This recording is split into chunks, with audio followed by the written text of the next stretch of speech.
Most wanted criminal Battula Prabhakar police custody నుంచి తప్పించుకున్నాడు. Vijayawada court నుంచి రాజమండ్రి సెంట్రల్ జైలుకు తరలిస్తుండగా దుద్దుకూరు దగ్గర పరారయ్యాడు. దుద్దుకూరు దాబా దగ్గర భోజనం కోసం ఆగిన సమయంలో ఈ ఘటన చోటు చేసుకుంది. బత్తుల ప్రభాకర్ పై తెలుగు రాష్ట్రాల్లో పలు కేసులున్నాయి. గతంలో హైదరాబాద్ జూబ్లీహిల్స్ పోలీస్ స్టేషన్ పరిధిలో అదుపులోకి తీసుకుంటుండగా పోలీసులపై కాల్పులు జరిపాడు. మోస్ట్ వాంటెడ్ క్రిమినల్ తప్పించుకోవడంతో తెలుగు రాష్ట్రాల పోలీసులు అలర్ట్ అయ్యారు.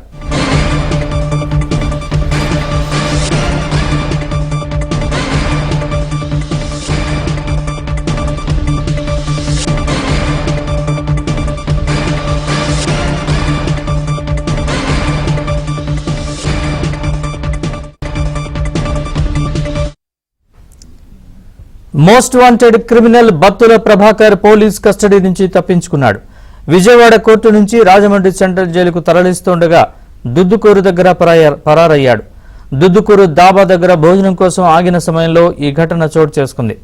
బత్తుల ప్రభాకర్ పై తెలుగు రాష్ట్రాల్లో పలు కేసులున్నాయి. గతంలో హైదరాబాద్ జూబ్లీహిల్స్ పోలీస్ స్టేషన్ పరిధిలో అదుపులోకి తీసుకుంటుండగా పోలీసులపై కాల్పులు జరిపాడు. మోస్ట్ వాంటెడ్ క్రిమినల్ తప్పించుకోవడంతో తెలుగు రాష్ట్రాల పోలీసులు అలర్ట్ అయ్యారు.